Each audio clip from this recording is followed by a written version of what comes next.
I know it's very trendy to start videos with, "This is the one thing that made me a millionaire," or "How I became the best in the world with this one simple trick."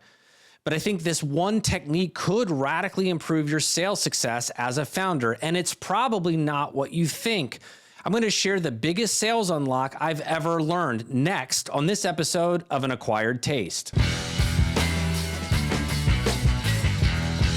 First, some background. Most of us are taught that relationships are what closes deals, or that salesmanship or sales acumen is what separates successful sales pros from the also-rans, or that you must have a superior sales process to win more deals. All of this is helpful, and there's a small amount of truth to all of it, but it still misses the mark. Closing sales is simple. At the most fundamental level, it's about getting people to agree that what you are offering delivers value in excess of the price they're paying for it. That's it. You can try and make it sound more romantic or complex, but that's just not how it works.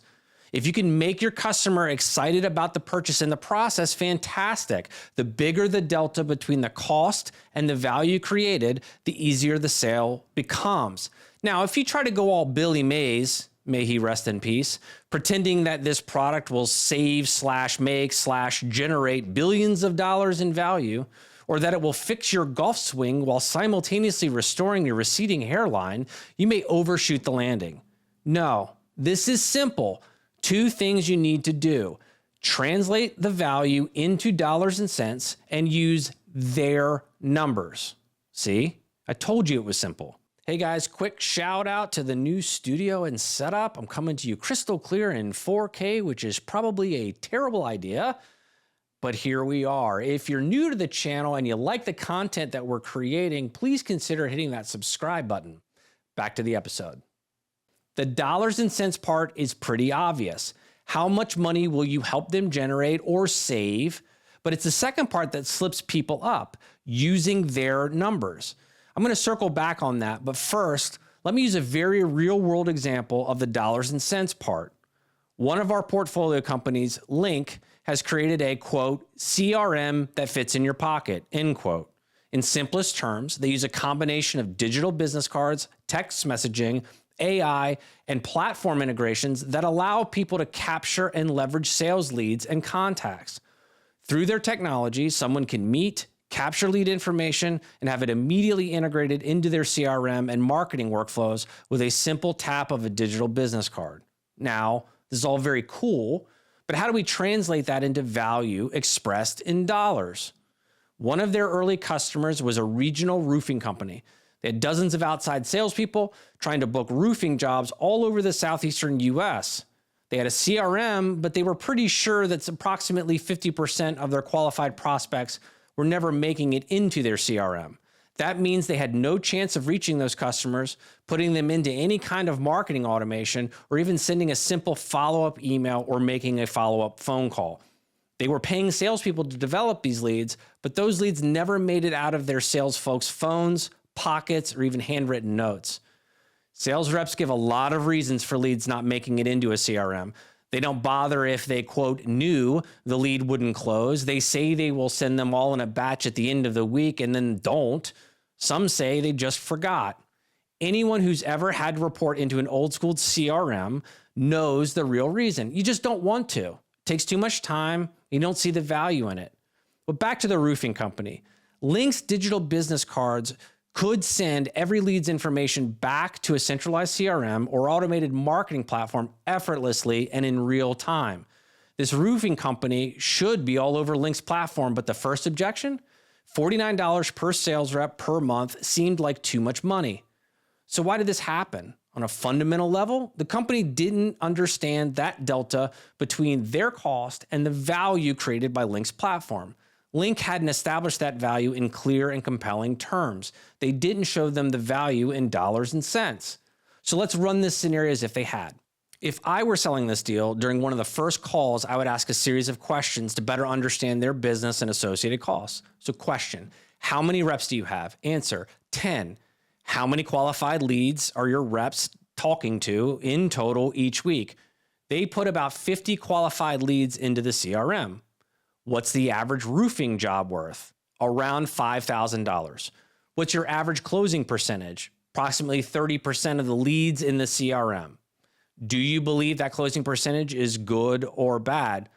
I'm not really sure because I don't know how many qualified leads are making it back into the CRM. How many do you think you're missing? I think it could be as high as 50%. What do you do with leads once they're in your CRM? We add them into an automated drip campaign and send them follow-up emails with their quote and an incentive offer to book immediately. Usually it's like 10% off. How many customers sign a contract before they get that email or automated follow-up? Almost none. You'd need the prospect's info in the CRM for this automated follow-up, right? Yes. Who puts qualified prospects into the CRM? The salespeople. And you think as much as 50% of the qualified leads aren't being added into your CRM. I do. So let me break this down. You had 10 reps putting 50 qualified leads a week into your CRM, and your average closing percentage is 30%, and the average job is worth $5,000? That sounds right. So this means you should be booking $75,000 in total jobs each week. Well, that is about our average. You said you think 50% of your prospects aren't making it back to your CRM? I do. Do you think your closing percentage would stay the same with more prospects getting put into the CRM and then them getting those follow-up emails? I do. So let's break this down. If you're getting 50 qualified leads into your CRM per week now, and you believe 50% of all qualified leads aren't making it into your CRM, and that your closing percentage of 30% would stay consistent even if you had all of those leads make it into your CRM, you should be able to double your weekly bookings from $75,000 to $150,000? Yes. The annual cost of link for each of your salespeople is $588 per year. Let's just call it $600. You have 10 salespeople, so your total cost for link will be right at $6,000. So if Link can capture an additional 30% of all qualified leads and help generate an additional $12.4 million while costing just shy of $6,000 per year, this is a no-brainer, right? Some of you skeptics out there may be thinking, BS. These numbers aren't real. I did round some of these numbers for illustration purposes, but the average sale, conversion rates, and CRM shrinkage are very real. Those were right from that customer. Still, there may be some of you that are thinking, I already do this. And I would say to you, you probably aren't. Now, you may be doing some version of this where you offer some of your own numbers or talk about another customer's numbers, results, conversion percentages, etc. But you aren't using the prospect's numbers.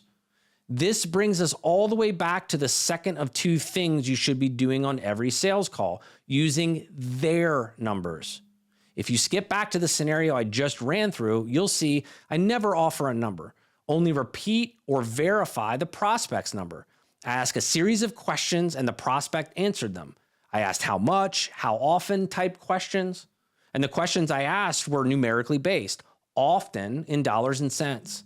By the end of what would be a 15-minute conversation max, I was able to illustrate how spending just under $6,000 with Link could generate another $12.4 million in revenue.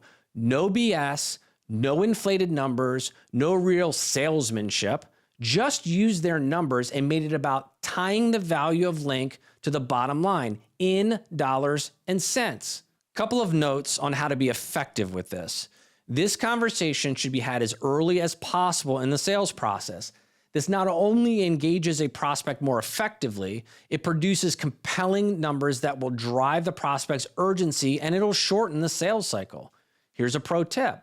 Use a calculator during this pitch and don't feel like you need to hide it. There is no shame in that game. Using this dollars and cents approach helps people sell through their own organization.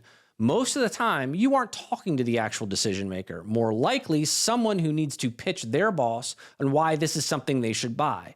This gives them actual numbers that could help them do just that, far more effectively than a website or some glossy marketing materials. And think about it this way.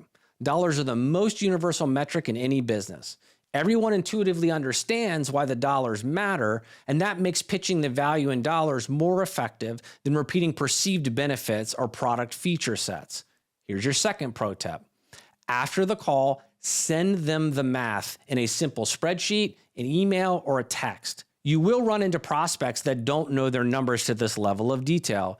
It's okay and just as effective to let them estimate or make educated guesses, but do not offer numbers to them. You must use their numbers, even if they are best guesses.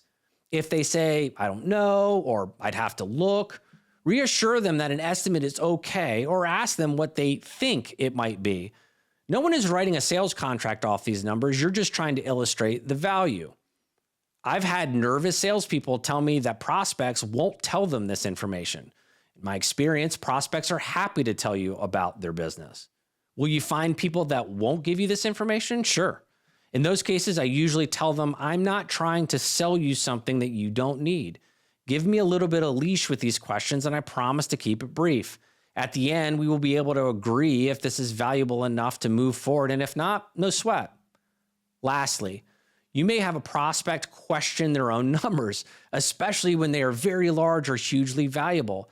Take the earlier scenario I just ran through. I would fully expect that prospect to say, no way, I can't possibly add $12.4 million in revenue with just a simple solution like yours. When that happens, and it will happen, tell them, let's run through the numbers again from the top and have them confirm them as you go. If they want to revise any of them, let them. Pull out your calculator and redo the math in real time. It's critically important they believe these numbers, even if they just seem skeptical. Offer to run through the numbers again. They have to believe you or this entire effort was pointless. I want to give a quick shout out to my sales mentor, Frank Viscadis, and his customer-centric selling classes. That helped me discover this incredible unlock. If you or your team need next-level sales training, Frank and CCS are exactly what you're looking for. Thanks for checking out this episode. If you liked what you saw or heard, please consider liking the video and subscribing to the channel. See you next time.